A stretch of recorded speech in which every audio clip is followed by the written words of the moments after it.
repérer à cette position.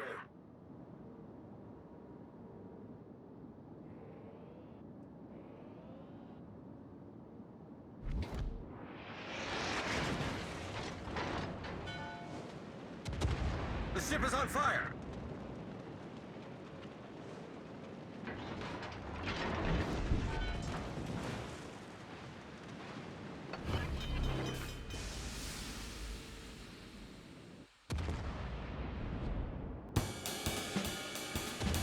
Torpedoes, direct flight.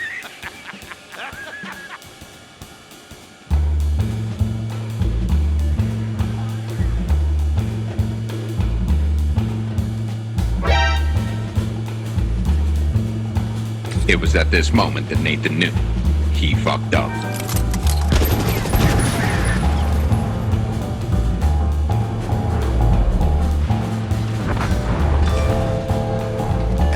Yeah, boy.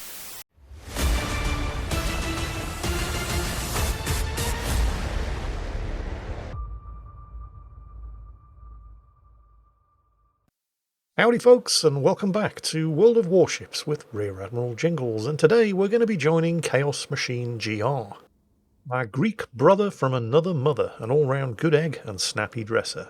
But I'm not going to be calling him ChaosMachineGR throughout the entire course of this video because it's way too much of a mouthful. Instead, he will henceforth be known as Alexios, because, you know, Assassin's Creed Odyssey. Chaos Machine, damn it, Alexios is a former World of Warships community contributor. He quit the CC program at the same time and for exactly the same reasons as me, but he does still stream on Twitch, so link down below in the video description. Do yourselves a favour and go and check him out. Today, Alexios is taking the Leningrad out for a spin. Now, a couple of weeks ago I made what many of you consider a very bold claim that HMS Fiji was the best Tier 7 in the game.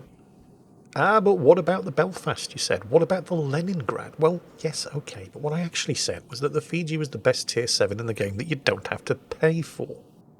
If we were to open up the criteria to include premium ships, yeah, the Leningrad would be a strong contender. In many ways, the Leningrad is very similar to its non-premium tech tree Tier 7 counterpart, the Minsk. Both ships are armed with 130mm guns, which are best used at medium or long range, and not short range due to the horribly slow turret rotation.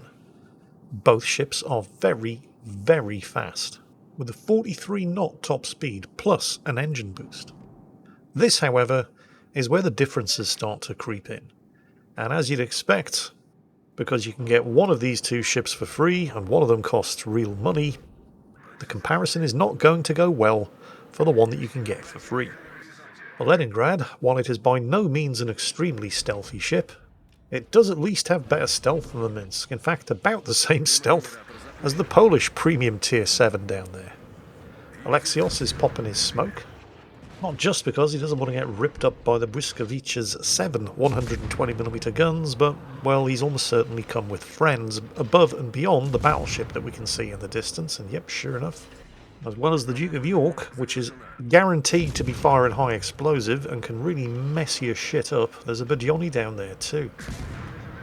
But the other major difference between the premium Leningrad and the free-to-play Minsk is that the premium Leningrad's torpedoes don't completely suck. The Minsk's torpedoes only have a range of 4 kilometers. The Leningrad's have 8. If you're playing down the Russian destroyer line and you want to have torpedoes that aren't absolutely terrible, you have to make it to Tier 8 in order to get torpedoes with this kind of range. Or you can just flash the cash, get yourself a Leningrad at Tier 7, and spank the bejesus out of people who do not understand that smokescreens are torpedo magnets. Oh, and just to add insult to injury, the Leningrad's premium 8km range torpedoes reload faster than the Minsk's non-premium 4km range torpedoes too.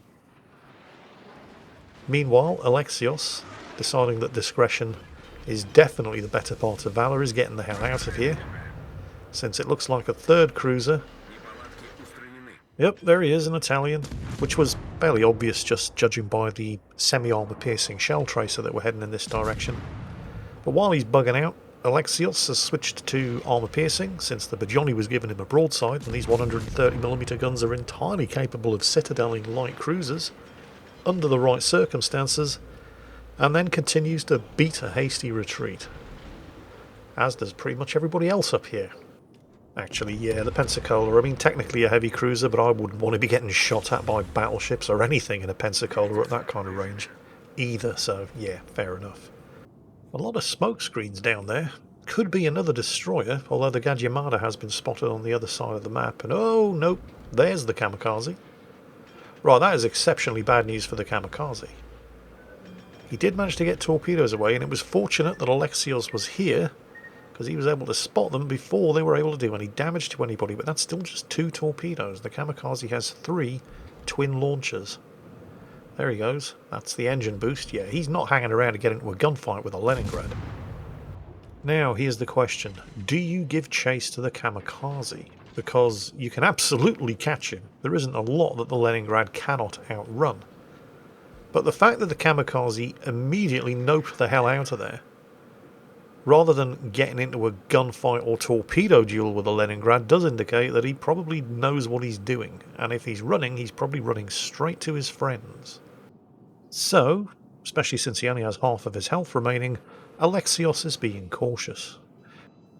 And there's the Kamikaze, who has vastly superior stealth to the Leningrad, but even with the engine boost running, cannot outrun him.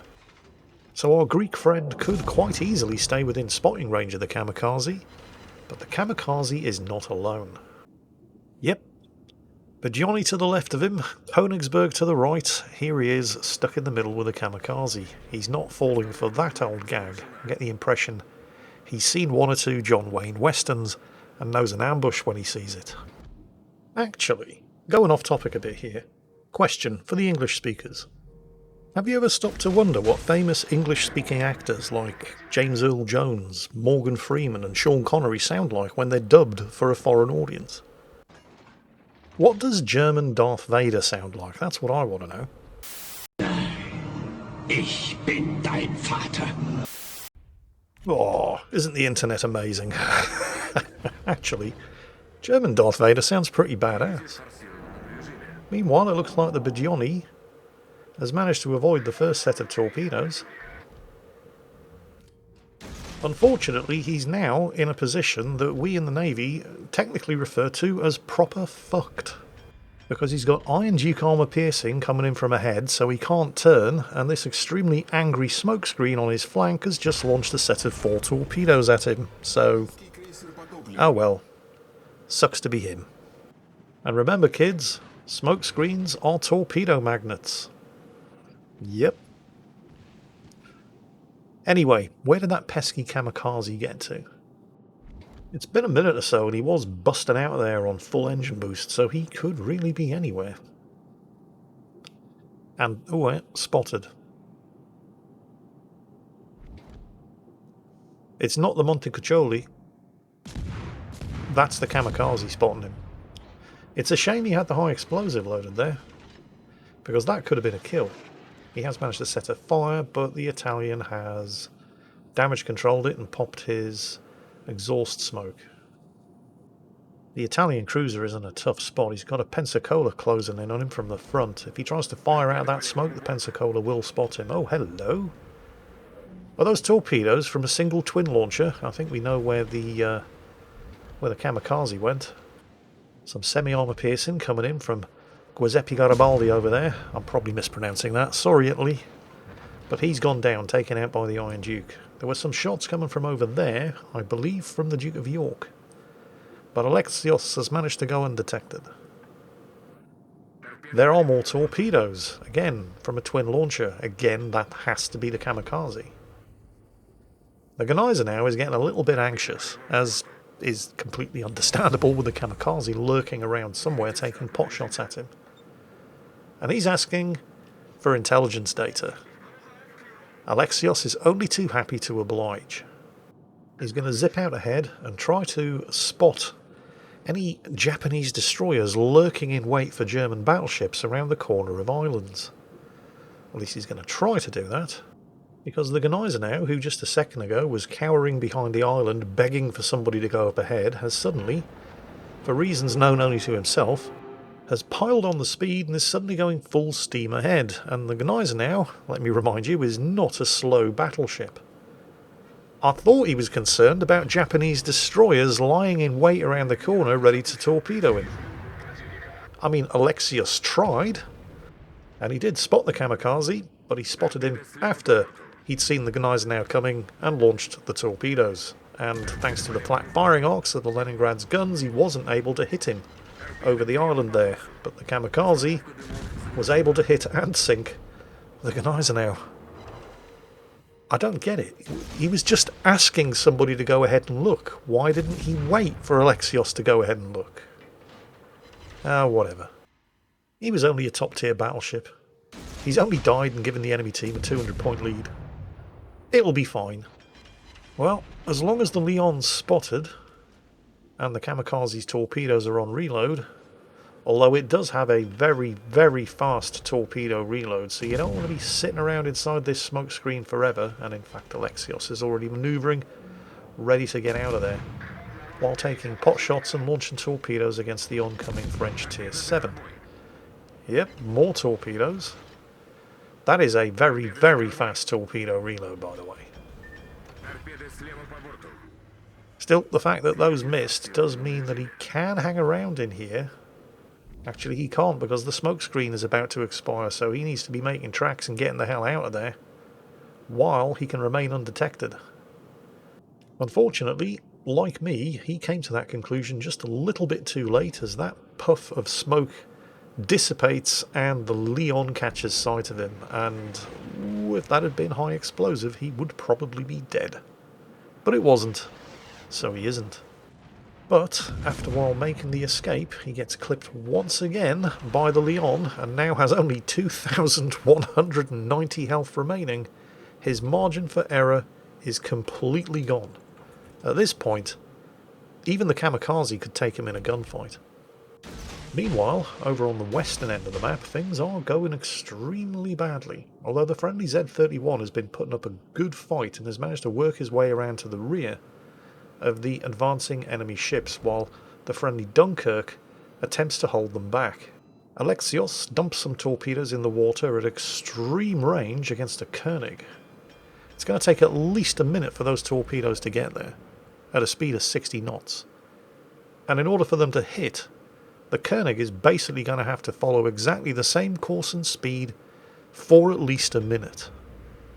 What are the chances of that happening? I'd say around about 100%. Meanwhile, over on the eastern flank, yeah, there he goes. Oh, you've got to be kidding. Double flood though.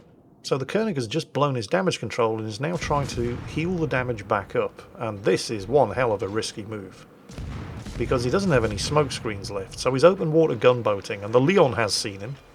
The Koenig is swinging his gun turrets around. He needs a fire.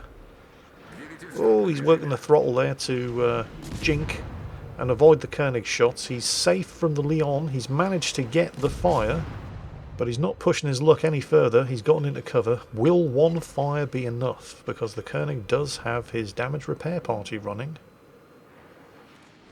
And things are not going well over on the western flank.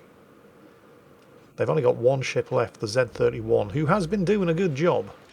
But he was relying on the Dunkirk to the north to tank for him, and the Dunkirk has just been sunk. Meanwhile, the damage is ticking over on the Koenig. But he did have a few thousand health and was running his damage repair party. Now, fires last for 60 seconds on battleships, and it was enough. That would have been really close. So, while things are pretty much all in the hands of a lone Z-31 over on the western end of the map, things are looking pretty good over here. The Pensacola's taken a bit of a beating, but the Iron Duke, who's been playing a great game up until now, still has almost all of his health intact, and all they have to kill is a Leon. Except, the Leon is not all that they have to kill. The Kamikaze is out there as well. And that is not good news for the Iron Duke, who was probably feeling pretty good about himself up until now, and fancied his chances against the 2 tiers higher than him, Leon. But I doubt he fancies his chances now.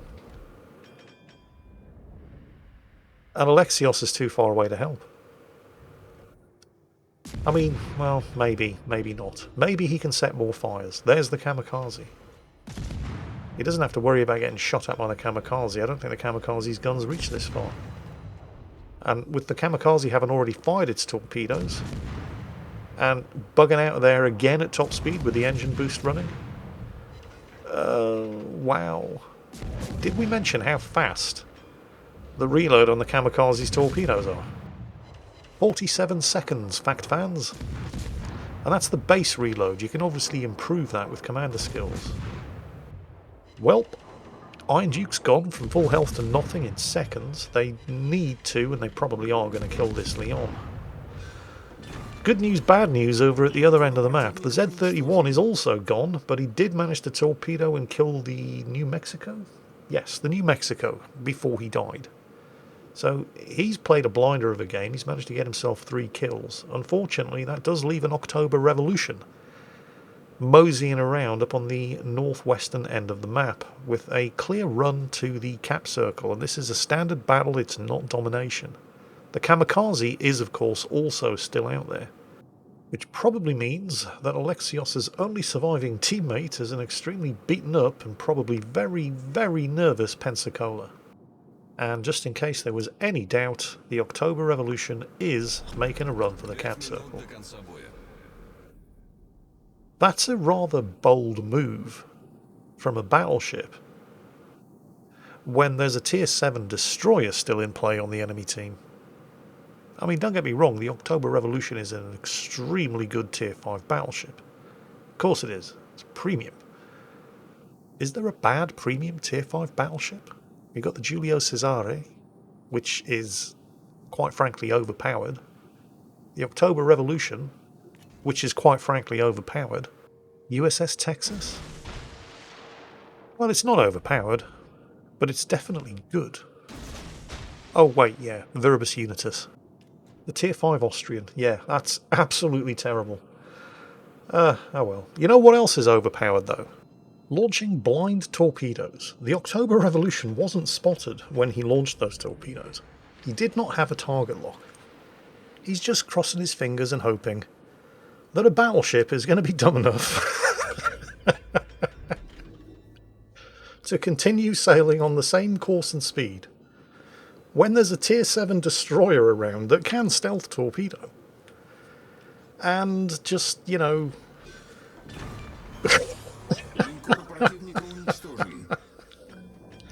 Twice. It must be tier 5 battleship day or something. So, well, that's the Kraken Unleashed. But more importantly, they were behind on points. But they're now a good 70 points up. And you know what that means? With around 3 minutes remaining, all they have to do now to win is not die to the kamikaze. So naturally, the Pensacola decides that the right thing to do now is to go kamikaze hunting.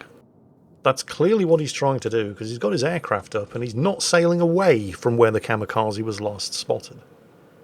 Now, for any of you who may be labouring under the misapprehension that finding and killing that kamikaze is absolutely the right thing to do, let me just point out a few facts for you. First, the Pensacola's on 11,000 health. The kamikaze's torpedoes do more than 14,000 damage, so one torpedo, with less than 3 minutes to go, is all it's going to take to sink the Pensacola and flip the points back in favour of the kamikaze. At which point, Alexios here would have to find and sink the kamikaze, who is presumably on the other end of the map, in less than 2 minutes, and he only has 2,000 health left. The kamikaze will see him first, and even the kamikaze's guns can take him out in one hit. But Jingles, you handsome and silver-tongued bastard, I hear you all cry. The Pensacola doesn't have any choice. The kamikaze is faster than him and can stealth torpedo. Yes, that's true. But the kamikaze's torpedoes only have a 7-kilometre range. And it's true that his stealth is sub 6 kilometres, but that only gives him a 1-kilometre torpedo launch window. And that's assuming he and the Pensacola are on a parallel or approaching course. If the Pensacola was sailing away from him, instead of towards where the kamikaze was last spotted, which is what he's currently doing, if the Pensacola was sailing away, the torpedoes would have to catch up and would therefore have to be launched from closer range. Or in other words, inside the kamikaze's surface detection range, at which point the Pensacola would see him and might actually have a chance of sinking him with his 8-inch guns. But that's not what the Pensacola's doing. He's sailing towards where he thinks the kamikaze is. So he's actually doing two things. He's not just trying to get himself killed and throw the match. He's trying to get Alexios killed as well, because he can see what the Pensacola's doing. And instead of just trying to hide from the kamikaze, he is now being forced, because he's anticipating the Pensacola dying any second. Alexios, instead of just running and hiding from him, is now being forced to hunt for the kamikaze as well, in anticipation of his idiot teammate achieving his wish and getting himself torpedoed. And remember, the kamikaze has vastly better stealth, is always going to see the Leningrad first, and has 4 120mm guns, each of which fire high explosive shells capable of doing 2,000 damage each, and he's only got 2,190 health. This is actually really bizarre behaviour from the Pensacola, because he does end up being one of the better players on the team, but for some strange reason he just does not seem to understand that there is no way he's going to win a torpedo fight with a kamikaze. He does get his wish and spots the kamikaze, and if he sees the kamikaze, you can guarantee there are torpedoes on the way, but fortunately there just isn't quite enough time left in the match for him to achieve his other lifelong ambition and die to the kamikaze's torpedoes. So that is in fact a win for ChaosMachineGR in the Leningrad. Remember kids, say it with me, when you're winning, you don't need to win any harder. If you don't need to kill the last enemy ship, and you definitely don't need to die to the last enemy ship, then leave it the hell alone. That's it for today folks. Take care, stay safe, and I'll catch you next time.